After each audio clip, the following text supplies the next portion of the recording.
serious. What's the creepiest thing that you've witnessed or experienced? Part 2. Please remember to like, share, and subscribe. Went hiking up the woods on a highly trafficked trail, but due to being end of winter, there was still some snow towards the end that didn't get used much. Being a strong hiker and having my husky, I figured we'd plow through anyways to reach the peak overlook and head down after that. As we were approaching the big bend to the viewpoint, my dog started to stop and tried to turn around. I kept going a little bit, but she kept resisting and her hackles went up. As soon as that happened, my heart dropped and I started to get freaked out, and as soon as I turned around to walk the other way, my dog growled and started to run the way we came, and you bet your ass I followed. Not sure what was out there or if she, being the weirdo she is, just wanted to turn around, but I haven't been that scared in a long time, and I hike with my pistol. In middle school, I had a sleepover at a friend's house with my best friend, 3 kids total. The dad was a major creep, and the family joked that the house was haunted. Well, BF and I were in the bathroom swapping to take showers. While I was in the shower, the lights turned off. We were screaming, and somehow the door locked on its own. Lights turned back on and the door opened. It wasn't terribly quick. Found out afterwards that the dad was joking with turning the lights out, basement breaker, but had run up to the bathroom to help me get a towel. Despite him trying to get in the bathroom, and my friend trying to get out of the bathroom, the door had locked on its own. I was dating a girl a while back when I was in my late 20s. She was just out of college and had moved back with her parents. She was a good girl and didn't want her parents to know she was having sex in their house even at 22. So I used to come by late at night. I ran a nightclub, so I finished work around 4 a.m. and knocked on her bedroom window. It was a ranch-style house, and her bedroom window faced the street with some bushes below it, so I could crouch down and knock without being seen. She was strikingly pretty, and one of the few young women in her street, if not the only. Once she had mentioned that a neighbor kid had been staring at her from the street through her window, but he was just a teenager, and we laughed it off as nothing important. Then, one night I crept up to her window and saw something completely out of place. Hidden in the bushes under her window was a roll of toilet paper. I instantly knew what had happened. The neighbor kid was hiding in the bushes and jerking off while watching us F. We weren't as subtle as we thought. Her parents told us later that they knew I was there all the time, and we didn't worry too much about the blinds since it was so early in the morning. He couldn't watch us from the street, but if he saw me go by, he could hide in the bushes after I was inside and get a free show several nights a week. At least I assume it was the kid. Hopefully it wasn't a parent. I took the TP and threw it away, and there was never another roll, so hopefully he got scared when he realized I knew, and he never came back, but knowing teenage testosterone, I doubt it. I worked with a woman who was severely frightened of dogs. She could tell if a dog was around before she could see them. It wasn't super obvious, but once you looked for it, you could see it.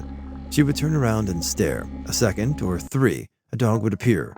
This was all the time. I would see her do that looking, then a dog would be there. Funny dogs didn't like her either. They would be walking along, then freeze when they would see her. She was 22 at the time. The dogs always left. I woke up in the middle of the night when I was 15 or so.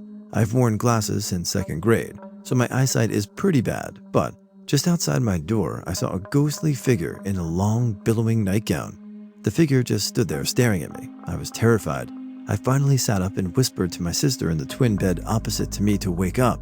She sat up in bed and screamed. She saw too. The figure then hushed us and told us to go back to sleep. It was my mom in her nightgown, straddling the heat register in the hallway trying to get warm. We laugh about this 30 years later. When I was 12, my parents took me to something called a Breaking Free conference. It's basically getting together in church and the pastor speaking in tongues, praying over people who then start screaming, twitching, falling over, etc., otherwise known as mass hysteria. But I was a very brainwashed 12-year-old born into a cult, so I fully believed I was witnessing exorcism. I was scared AF. I envy everyone who's never seen that kind of shit. I worked at a convenience store overnight in college. The overnight crew only had 3 people on the payroll, 1 person on the food, 1 person on the register, and 1 loading in the freezers in the back. During the day, the place was pretty busy, but at night, It was just quiet with a few straggling customers every now and again. This would make time for us to have funny conversations across the store to pass the night. One night, we were joking and carrying on as usual. This man walks in covered in blood. His hands had cracked, dry blood on it like in his nail beds. His shirt had smeared blood. It was little smears on his face probably from him rubbing his eyes and face.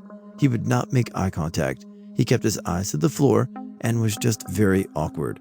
We all stood there in silence as he moved around the store, first grabbing a water and casually ordering a sandwich on our touchscreen POS. When he came to the register, he tried to hand me money with blood on it, and I guess he could tell by my blank stare I was in no condition to control my motor function. He left the money on the counter and turned around and quietly waited for a sandwich to be done. I'm laughing now, but you could really hear a pin drop in this bitch. We were speechless. My coworker handed him his food, and he continued out the door regular like he didn't look like a chainsaw murderer. We went to wipe the blood down off the POS system, the counter, and the freezer where he grabbed his water. Now, we lived in a heavy deer-populated area, so there's a chance he lost a fight with a deer like many, or maybe he could have been an actor because there was a haunted house a couple miles down the road. But the only thing is that blood did not look fake at all. Also, if he came from a haunted house, wouldn't he have been more personable and broke the silence with an, "Oh, this is just prop blood, insert conversation opening laugh"? He never did that. We're left to wonder what that man was doing with all that blood all over him. We never talked about it again after that. Sleepwalking, sort of. One night, I had a very vivid dream about my grandmother. I cannot remember all the details, I was 10, but the lasting image I have is of her sitting in her chair in our living room with her favorite cup of tea and a digestive biscuit. She only spoke to say, "Don't worry, George, all is well." I woke up crying and was found by Mum standing in the living room alone, having sleepwalked there, I guess. Needless to say, next morning during breakfast, Mum received the obvious phone call, and whilst talking on the phone, I just blurted out, "It's okay, Mum, Grandma's happy." She had died in the night, of course. You hear stories like this a lot, so they've become a bit of a tired old cliche, but I experienced it personally, and it makes me wonder just how such cliches come about in the first place. Living way outside of civilization in the hill country, Texas. Those folks are a long way from the rest of us banjos and the like. We lived on a fire break and mostly it was empty scrub, but there was a private lot with a seemingly used camper. We never saw anyone or a vehicle. Things would be moved around that lot, stuff like that, and a concrete foundation plus one wall beyond us. The access road was very narrow between us and the next actual road, so we didn't drive it. However, we did walk it, just once. Stopped short and noped when we found a deceased scruffy white dog, very deep throat wound like a wire, fishing line, or a thin blade, on a blanket with some other interesting items, about 5 feet from the path of the neighbor's lot. Maybe it was just cheaper than putting a dog down, but it was disturbing and creepy. We didn't stay in the area too much longer. It was many years ago now, but I was once out on a bike ride through the countryside and in the middle of nowhere was an old post office that was shut down years before. I figured this was a great place to take a break. I sat down against the door and it opened a little, but something stopped it opening all the way. I'm curious soul, so I thought I should push open the door and explore the old abandoned post office. I pushed, but it wouldn't budge too much, so I poked my head in to see what was blocking the door and see if I could move it. It was a man hanging by the neck. One time at night, I was going back home from a party by bus, and in one of the bus stops I saw someone lying in the bushes. I thought I'd just imagined it, but when I got home I told my parents about that. About a week later, in the newspaper, I noticed an article about a murder in my town. Just to make things worse for my 11-year-old head back then, the body was found right where I saw it. I lived in this early 19th century mansion, divided into apartments, 13 apartments just to give you an idea of how big this house was, in New Hampshire during my PhD. This was when I was living on the first floor, not the third floor where I'd had ghosts. Anyway, I'm sitting out on my porch late having a cig, and I get this feeling like I'm being watched. I look over to my right, toward the back of the house. I'm on the side where the parking is, and I see this hunched over woman with what looks like a toy stroller. She's just standing there staring at me, for God knows how long. I climbed, noped back through my window immediately.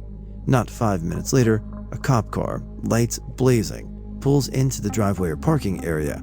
I climb back out on the porch to see WTF is happening, look to the right where the woman was, and she's gone. Now, all I see is just this creepy baby stroller in the back floodlight, like some terrifying high school art project. The cop yells out to me and asks if I've seen a woman with a baby. I was like, I guess. I saw a woman, and there's a toy stroller that she left over there. So he sweeps the yard, but nothing. He's like, are you sure you didn't see where she went? I replied, well, our main front door doesn't lock, so she could be inside, either in the stairwell or the basement. Y'all, this flew out of my mouth before I even realized how terrifying it was that someone could just be up shop in our basement. So, this basement was where the laundry machines were, sure, but it was also clearly some witch shit. It was huge, filled with centuries-old junk, and strewn with a bazillion exposed wires because the landlords were cheap bastards. The Comcast dudes were always like, LOL, why is this not on fire? And guess where the hunched-over lady was? Yes, correct, in the basement, with a baby, probably in the room that looked like it was designed for dark rituals. I put things together while eavesdropping out my window as the cop sat her on the porch, waiting for her brother to come get the baby. She was a voluntarily homeless woman in her 20s with a 5-month-old. The police knew her and turned a blind eye to her lifestyle provided it wasn't winter. She'd had a relationship with one of our alcoholic neighbors, who was a whole other situation, and said he raped her, not that night. So when he wouldn't let her stay over, or the night this happened, she threw a brick through his window. He called the cops, which is rich. She kept screaming about how she didn't drink or even smoke, her emphasis, which was clearly a lie. Given her speech and behavior, girl was loaded. Her brother showed up to take the baby. He had to change her on the driveway in November, in New Hampshire. The cop took the woman in to sleep it off, but didn't charge her. It was all very sad. No idea what ended up happening with her daughter. I hope she stayed with the brother. He looked absolutely exhausted and devastated. I told the landlords about it the next day and asked when we'd be getting a lock for the front door. They were like, oh, the cops got her, so why do you need one now? About 3 months later, some cokehead ex of my upstairs neighbor breezed right through those doors at 3 a.m., tried to get in her apartment, failed, and instead scaled the building, knocking on random windows to try to find her, scared the shit out of everyone, and broke that pesky little restraining order. The landlords called it a grand gesture of love. The house was super cool though, I guess. I posted this a while back in r/the truth is in here, but here's the copy pasta. Strange sounds, voices at night. So I want to preface this by saying this happened a few years ago, with only me and my now ex being the only ones that have witnessed it. I mainly want to put my little encounter out there to see if anyone else has similar stories, and I do remember looking this up a while back, but with no answers. Here's my story. So, this happened on a usual weekday. It was nighttime, around 10 to 11 on a summer night. It gets pretty muggy at night in my part of the world, so I like to keep the windows open at night when it's more cooler outside, and this was one of those nights. Me and the girlfriend were getting ready to go to bed as usual for her at this time, but I'd cuddle her till she sleeps so I can get up and F around the house like a cat at 3 a.m. As we were in bed, it's pitch black. She likes it dark and quiet. I sure AF don't. And the only light is the streetlight from outside my window. About only 20 minutes of this, I was kind of in that state where you're dozing off but not quite about to knock out anytime soon. I also want to clarify that I have sleep problems and have the occasional sleep paralysis and hypnagogic imagery since I was 12. So, at around this time is when I hear these faint noises that sounded like it's coming from outside. The best way I can explain it is like human vocals singing, making a he noise and then a haw noise. The he noise sounded higher pitched and like a woman, while the haw noise was quite deep and sounded like a man. At first, second, I chalked it up to my brain making me hear things because of the stage of sleep that I was in, but me being paranoid, I went to caution mode. I opened my eyes and lifted my head up to look towards the window while I was still laying down. The girlfriend noticed this and asked what's wrong. I then responded with, "Did you hear that?" And she said back, "Hear what?" Immediately after she said that, we heard the noise again, but ever so slightly with more volume, the same pitch but sounded closer than before. That's when we both sat up on the bed, me almost leaping the F out in fear. We were both frozen there for a few good seconds looking at each other with that "the F was that" face. Only about 10 seconds after this, the noise came back. Same perfect pitch and length, but let me tell you, when I say it was louder, this time it sounded like whatever made this sound was right outside the window. I went in panic mode and jumped out the bed to turn the lights on while the girlfriend was still in bed because apparently she wasn't shooketh like I was. We both went, "Yo, WTF was that? Is that a person?" and just stood frozen for a bit. The sound was back yet again after another 10 seconds, as if it was clockwork, but now fainter than before. This is when I decided now's a good chance to peep out the window to see what kind of alien slender man multi-dimensional creature is making this noise, but there's nothing outside. After doing this, I didn't hear it again, and I was afraid it's because whatever it was spotted me and just stopped doing it after that. The girlfriend was sort of just chuckling in disbelief while I was about to poop myself. It took me a while afterwards to feel comfortable enough to keep my window open, let alone sleep without the TV on, but that was the one and only time this has ever happened to me.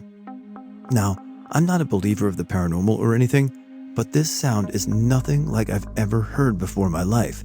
Like it was human sounding, yet artificial, like trying to imitate human sounds. Could be animals, an owl. Can't be a human, right? In the suburbs of all places? I'd really love some feedback from seeing. It's almost like a personal cold case for me. When I was like 17, I did a shit ton of yard work for the single dude in his 50s. One day, I have a voicemail on my cell of him saying he can't find his wallet, so of course I assume he thinks I stole it somehow. I was on the property 24/7 for like 4 days straight to get his shit in order. I ring his bell. He comes to the door, leads me to a bedroom I've never seen in, and says, "I think the last place I saw it was in here," with an upward questioning inflection. I ducked down to check beneath the bed because I often lose things under my own bed, but made sure to keep visual contact, as I did because I watch a lot of true crime shit and my inner self was already screaming that this was all really weird. As I dipped down, I'm watching his face. I turned my head briefly to check, and then the effing wallet was under his bed, 2 inches from the edge of the frame, just enough not to be able to see from standing, but apparently if one was ducking down. Was he going to brain me had I not watched him as I ducked down and scooped up his wallet? Effing creepy to me. When I was 13, military family, we relocated to Washington State, and of course we had a house we moved into. My mom isn't usually superstitious, but she started waking up screaming after seeing a man standing over her at night. Initially, we were like, it's okay, just weirdness. But she described him, not super tall, 5'8", pudgy, but not fat and balding. So after the third night, she spoke to the neighbors who had lived there for well over a decade. It was 2013, and asked if a man had lived there according to her description. The neighbors were baffled because a man had lived there according to her description.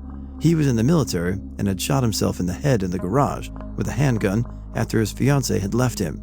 Me and my stepdad never saw the dude, but took her at her word, as did the apartment complex manager. How do you refute an exact description of a man who committed suicide years prior? Anyways, we moved out of that house into a different one in the complex and everything was fine. That is why I believe in ghosts or spirits. I work adjacent to a pet cremation facility. I saw the manager was looking disturbed, so I asked what was wrong.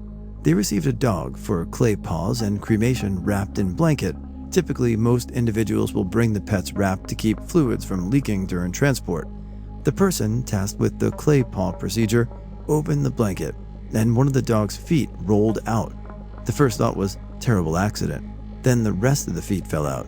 Someone deliberately cut off all the dog's legs or feet with a blade and then decided to cremate it. Cause of death unsure. Employees said it just looked like an old dog. Happened last week. It's going to bug me for a while.